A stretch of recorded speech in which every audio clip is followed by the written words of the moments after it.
आप सबको प्रणाम। आप सबसे फिर से एक बार बात रखने का मौका मिला और आपने इन वीडियो को इतना आप जो देख रहे हैं और लाइक सब्सक्राइब कर रहे हैं, इसके लिए आपका बहुत बहुत धन्यवाद। और ज़्यादा से ज़्यादा शेयर करें। आज मैं एक छोटे से मुद्दे पे आपसे एक बात करता हूँ और आप जब इसको सुनेंगे और समझेंगे तो आप खुद ब खुद समझ जाएंगे कि हम जितने भी व्यक्ति हैं, जितने भी समाज में हम लोग रह रहे हैं, गाँवों में, क्षेत्र में, उनके लिए सरकार क्या करती है और उनको कितनी समझ है कि उनको मिलकर सरकार से कैसे काम करवाना चाहिए। इसकी उद्देशिका आप जानते हैं, भारत की संविधान। भारत हो या कोई भी देश हो, किसी बाइबल, कुरान, गीता, रामायण से नहीं चलता है। देश एक संविधान से चलता है। और जिस संविधान की मैं आपसे बात करने वाला हूँ या कर रहा हूँ, आप जानते हैं और आप अच्छी तरह ये भी जानते हैं कि जो संविधान आप पढ़ते हैं या पढ़ते आ रहे हैं, इसको पढ़ने के बाद कितनी समझ लोगों को है, ये आपको अभी मालूम चल जाएगा। मैं थोड़ा सा आपको डिटेल है भारत का संविधान की जो उद्देशिका है, जो हमारा देश जिस संविधान से चलता है, उसके लिए हमारे ग्रामीण क्षेत्रों में क्या व्यवस्था है, या किस तरीके से हमारे जो है सांसद विधायक हमारे ग्रामीण क्षेत्रों में, न्याय पंचायतों में, अपनी विधानसभा में किस तरीके से उसका वितरण कर रहे हैं, ये आप थोड़ा सा गौर कीजिएगा। हम भारत के लोग भारत को एक संपूर्ण, प्रभुत्व संपन्न, समाजवादी, धर्मनिरपेक्ष, लोकतांत्रिक गणराज्य बनाने के लिए तथा उसके समस्त नागरिकों को सामाजिक, आर्थिक और राजनीतिक न्याय, विचार अभिव्यक्ति, विश्वास, धर्म और उपासना की स्वतंत्रता, प्रतिष्ठा और अवसर की क्षमता प्राप्त करने के लिए तथा उन सब में व्यक्ति की गरिमा और राष्ट्र की एकता और अखंडता सुनिश्चित करने वाली बंधुता बढ़ाने के लिए दृढ़ संकल्प होकर अपनी इस संविधान सभा में आज तारीख 26 नवंबर 1949 को एतद द्वारा इस संविधान को अंगीकृत, अधिनियमित और आत्मापित करते हैं।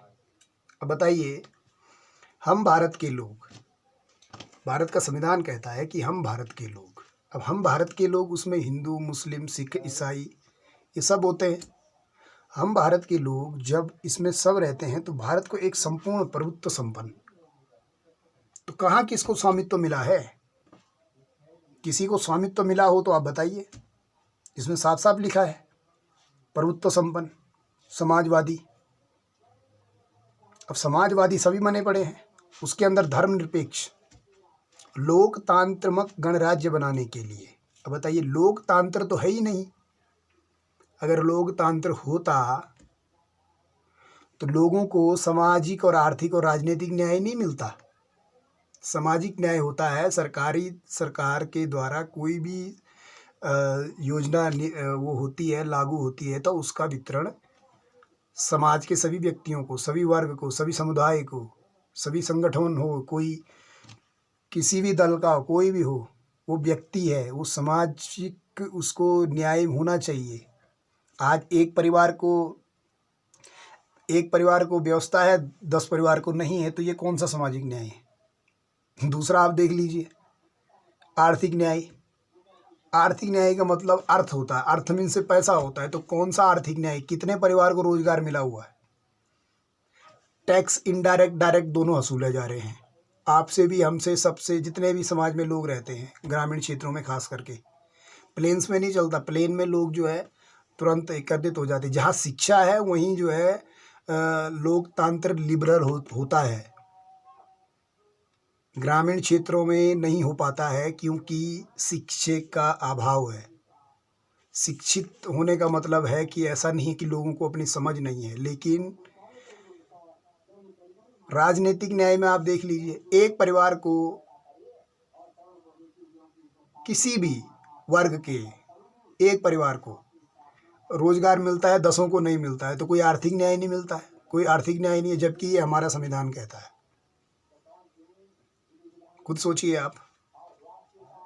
राजनीतिक न्याय, कौन सा आपको राजनीतिक न्याय है बताइए? आपके परिवार में कोई घटना हो जाए एक आम व्यक्ति की, शासन तो 5% लोगों के पास है, 5% लोगों से ज़्यादा तो वैसे भी किसी के पास शासन की पावर नहीं है। तो राजनीतिक न्याय आपके साथ कौन सा हो रहा है? आपके परिवार में कोई घटना हो जाए, कौन सा राजनीतिक न्याय आपको सरकार दे रही है? नेता चुनना आपके हटाने में हाथ में नहीं है, नेता हटाना आपके हाथ में नहीं है, मंत्री चुनना, मंत्री हटाना, जज चुनना, जज हटाना, ये आपके हाथ में नहीं है। तो कौन सा राजनीतिक न्याय आपके साथ में है? शासन दो चीज़ों से चलता है, शासन सत्ता व्यवस्था, जैसे शरीर और आत्मा। शरीर का काम है नियम बनाना, आत्मा का काम है उसका अनुच्छेद करना। तो ये चीज़ें नहीं होती है, ये नहीं हो पा रही है। तो इसके लिए जो ये संविधान का प्रेम्बल कहता है, तो इसमें आप समझ सकते हैं कि कोई भी चीज़ हमारे उसमें नहीं है।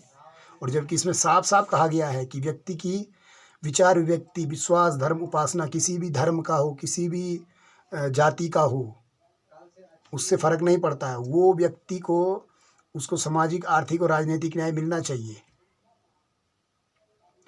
जहाँ जिसकी सरकार हो या ना हो, उसको मिलना चाहिए, उसका वो हक है। प्रभुत्व संपन्न, यानी कि वो उसका मालिकत्वाना हक बना रहे। आज की डेट में कोई भी खतौनी किसी के मालिक, किसी किसान के नाम पे है और उस पे कर्जा है, तो सामने वाले को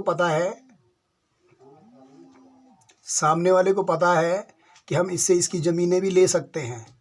जबकि प्रावधान कहा गया है साफ साफ कि प्रभुत्व संपन्न, उसका स्वामित्व उसको हो, जो ज़मीनें हैं उसके नाम पे है और उस पे कानून बने कि ये इसको कभी बेच नहीं सकता, तभी वो एक किसान है। वाणिज्य कर्मी, ये देश 4 प्रकार के लोगों से चलता है, शारीरिक, मानसिक। इस देश में ही नहीं, पूरे संसार 4 प्रकार के लोग होते हैं, शारीरिक, मानसिक, भावनात्मक, चेतनात्मक। आप जनता को इतना बेवकूफ़ मत समझिए। आप जितने भी ये सत्ताधारी लोग हैं, 5% लोग जो सत्ता पे, शासन सत्ता पे, व्यवस्था पे जो कब्जा करके बैठे हुए हैं, और आम नागरिक हर एक सुविधा से वंचित है। मैं नहीं बोल रहा हूँ, ये संविधान बोल रहा है। इसको अगर आप देखेंगे, पढ़ेंगे और अपने पढ़े लिखे बच्चों से पढ़वाएंगे, तो आप घर में बैठे एक भी व्यक्ति किसी भी रोजगार से वंचित नहीं हो सकता। प्रत्येक व्यक्ति को शिक्षा फ्री होती है, ये प्रेम्बल ने कहा है। प्रत्येक परिवार को रोजगार होना चाहिए, ये संविधान के प्रेम्बल ने कहा है। प्रत्येक गांव को सुविधा होनी चाहिए। गांव से शहर बने हैं, शहरों से गांव नहीं बने हैं।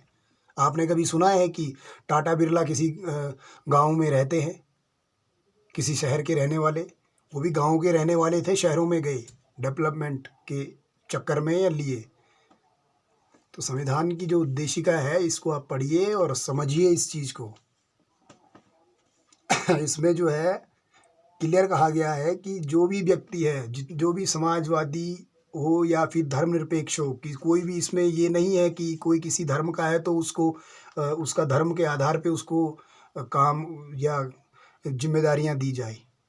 नहीं, जो जिसका जो अधिकार है उसको वो अधिकार दिया जाए। धन्यवाद। फिर आपसे ज़रूर मुलाकात होगी फेस टू फेस आपके क्षेत्रों में। इस वीडियो को आप ज़रूर सबको शेयर करें और सबको कहें कि आप लोकतंत्र जो है वो लोकतंत्र नहीं रहा है, वो एक संविधान के प्रेम्बल के अनुसार उसको ख़त्म कर दिया गया है और ये सत्य है। इससे अगर किसी भाई को, किसी दोस्त को, किसी कर्मचारी को, किसी नेता को कोई अगर दिक्कत हो तो हमारे साथ हमारे हरिद्वार में ऑफिस में आके बैठ के बात करें और हमें गलत सिद्ध साबित करे। धन्यवाद।